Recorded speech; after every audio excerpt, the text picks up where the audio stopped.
और चेला, अपने जो कविता है इसमें से हम पाठ में आए हुए नवीन शब्दों को पहले अच्छे से पढ़ेंगे, और जब ये नवीन शब्द हमको अच्छे से आ जाएंगे तो कविता को हम अच्छे से पढ़ सकेंगे।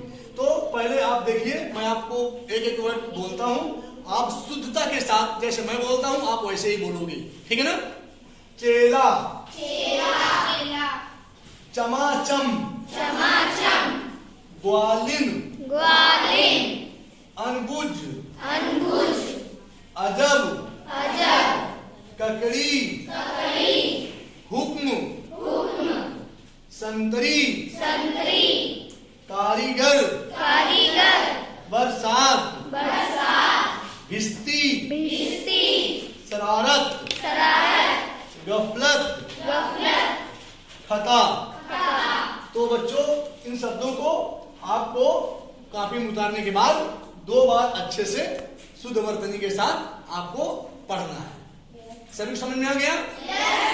एक बार पुनः सुन लीजिए, आप बोलोगे नहीं, आप सुन लीजिए। अब चेला, चमाचम, ग्वालिन, अनबुझ, अजब, ककड़ी, हुक्म, संतरी, कारीगर, बरसात, भिस्ती, शरारत, गफलत, खता। सभी को समझ में आ गया? किसी को कोई दिक्कत? बच्चों पाठ में आए हुए गुरु और चेला पाठ में आए हुए कुछ कठिन शब्द हैं जिनके मैं आपको अर्थ बताना चाहता हूं, ठीक है ना। जब आप इन शब्दों के अर्थ समझ जाएंगे तो कविता को आप अच्छी प्रकार से समझ लेंगे, ठीक है ना। इन शब्दों के अर्थ नहीं आएंगे तो आप कविता को समझ नहीं पाएंगे। इसलिए पहले मैं आपको कुछ शब्द है जिनके अर्थ बताना चाहता हूं, आप ध्यान पूर्वक देखिएगा, समझिएगा और सुनिएगा। चेला, चेला का मतलब होता है शिष्य। जैसे आजकल गुरु चेला, आप जानते हैं कि हमारे गुरु हैं, हम कहते हैं हमारा पढ़ाया हुआ चेला है, तो उसी प्रकार से है कि चेला का मतलब होता है शिष्य। धेला, धेला का मतलब होता है पैसा। डगरी, डगर, डगरी, डगर शब्द बन गया डगरी। डगरी का मतलब होता है बच्चों रास्ता। आप कहते ना कि ये डगर कहां जाता है, तो रास्ता होता है उसका मतलब। तो डगरी का मतलब होता है रास्ता। भाजी, बच्चों भाजी शब्द के नाम सुने होंगे। भाजी का मतलब होता है सब्जी। कुछ क्षेत्रीय भाषाएं हैं वहां कहते हैं कि जाके भाजी ले आओ, तो भाजी का मतलब होता है सब्जी। कुछ क्षेत्रों में कहते हैं तरकारी, तरकारी का मतलब भी होता है सब्जी, और हम लोग अपने क्षेत्र में बोलते हैं सब्जी। विवश, विवश का मतलब होता है मजबूर। कभी कभी आप कहते हैं भाई आपस में जब लड़ाई दोस्तों में होती है, भाई मुझे विवश ना करो, अब मुझे विवश ना करो, नहीं तो फिर मुझसे ठीक नहीं होगा। उसी प्रकार से है बच्चों, विवश का मतलब होता है मजबूर। हाट, हाट का मतलब होता है बच्चों बाजार। जबकि आप लोग, हम लोग यहाँ पर केवल बाजार शब्द का प्रयोग करते हैं ना, कि सर हमको बाजार जाना है, मम्मी बाजार चलना है, हम लोग यही भाषा बोलते हैं ना। लेकिन कुछ क्षेत्रों में इसे हाट कहते हैं। हाट का मतलब होता है बाजार, इसीलिए कहते हैं अच्छे से समझो। भिस्ती, भिस्ती का मतलब होता है बच्चों पानी ढोने वाला। आप लोग इसमें देखें, हम लोग पहले भिस्ती जो है घर घर पानी को, उनका बड़ा एक लेदर के चमड़े का होता था बैग टाइप का, उसमें पानी भर करके घर घर पानी पहुंचाते थे, तो उसे कहते हैं भिस्ती। भिस्ती का मतलब होता है पानी ढोने वाला व्यक्ति जो पानी लेके पहुंचाता है। हुक्म, इसे तो आप समझ रहे हैं, हुक्म का मतलब होता है आदेश। ये सब आपको सभी को समझ में आ गए? Yes sir. किसी कोई दिक्कत? No sir. तो अगला शब्द है शीश। शीश का मतलब होता है सिर। सिर समझ रहे हो ना? ये सिर। गगरी, गगरी कितने बच्चों ने सुना है? अच्छा ठीक है। तो गगरी आजकल तो फ्रीज हो गई ना घर में, है ना, तो गगरी को कहते हैं घड़ा। पहले बच्चों गर्मियों में हम लोग मिट्टी का घड़ा लाते थे और उसमें पानी भर करके ठंडा करके पीते थे, और आप लोग तो आजकल फ्रिज रखते हो, फ्रिज का पानी पीते हो, ठीक है ना। अनबुझ, अनबुझ माने मूर्ख, जो कुछ नहीं समझ रहा, कोई किसी बात को समझ नहीं पाता ठीक से, अनबुझ दूसरे कहते हैं बहुत अनबुझ है, मूर्ख। सुयश, ये सु माने सही, सुंदर, यश अच्छा। प्रसिद्धि। क्या हो गया? प्रसिद्धि। अब प्रसिद्ध शब्द अलग है, ये क्या है? प्रसिद्धि। ठीक है ना? सुयश माने प्रसिद्धि, कहते हैं उसकी बहुत प्रसिद्धि है, उस राज्य की बहुत प्रसिद्धि है, या वो टीचर बहुत प्रसिद्ध है ना, इस प्रकार से प्रसिद्धि है, प्रशंसा है। खता, खता का मतलब होता है गलती। कभी कोई गलती हो जाती है उससे हम क्या कहते हैं? भाई खता हो गई यार, गलती हो गई, भूल हो गई, माफ करिएगा, ऐसा आप लोग कहते हो ना। तो खता का मतलब होता है गलती। कर्तव्य, कर्तव्य का मतलब होता है कौशल, कि आपको क्या क्या चीज आती है, ये कर ले, तो उसे कहते हैं इसके अंदर बहुत सारे कौशल हैं। पढ़ाना भी एक कौशल है, अच्छा लिखना भी एक कौशल है, अच्छा बोलना भी एक कौशल है। इस प्रकार से बच्चों कर्तव्य का मतलब होता है कौशल। कजा, कजा समझते हो? मृत, कहते भाई कजा हो गई है। मुझे लगता है कि शायद मैं क्लियर तो नहीं, मुझे लगता है जैसे कि ये उर्दू शब्द लग रहा है मुझे, फिर भी जो भी हो, कजा का मतलब होता है मृत। गफलत, गफलत का मतलब होता है भूल। गफलत का मतलब क्या होता है? तो बच्चों अब किसी को कोई दिक्कत? ये सब समझ में आ गया आपको? बस आज की कक्षा में इतना ही।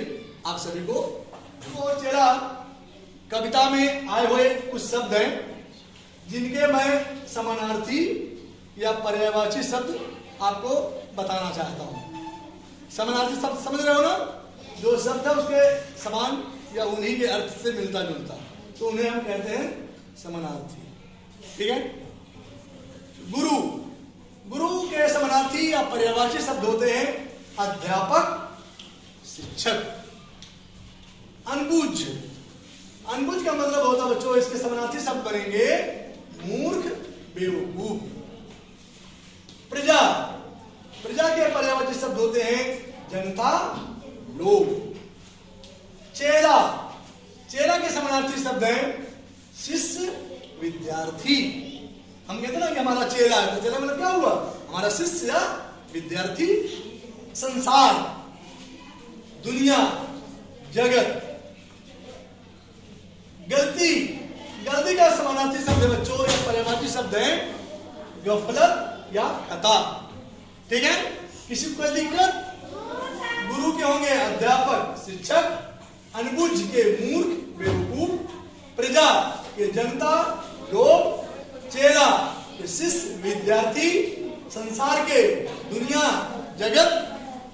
गलती के गफलत, खता। सभी को समझ में आ गया? कविता में आए हुए कुछ शब्द है जिनके मैं आपको विलोम शब्द बताना चाहता हूं। तो विलोम शब्द जो एक दूसरे के, एक शब्द के विपरीत अर्थ बताता है।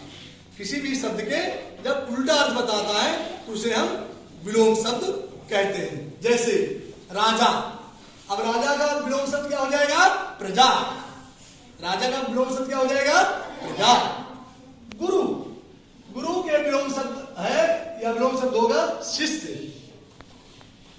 स्वामी, स्वामी का विलोम शब्द होता है दास।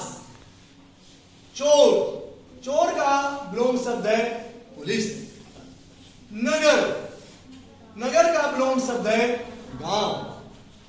खुश, खुश का मतलब होता है दुख, या हम जैसे खुशी दुखी कहते हैं, तो खुश का शब्द आया कविता में खुश, तो इसका अर्थ होगा दुख, विलोम शब्द होगा दुख। किसी को कोई दिक्कत? सभी समझ में आ गया?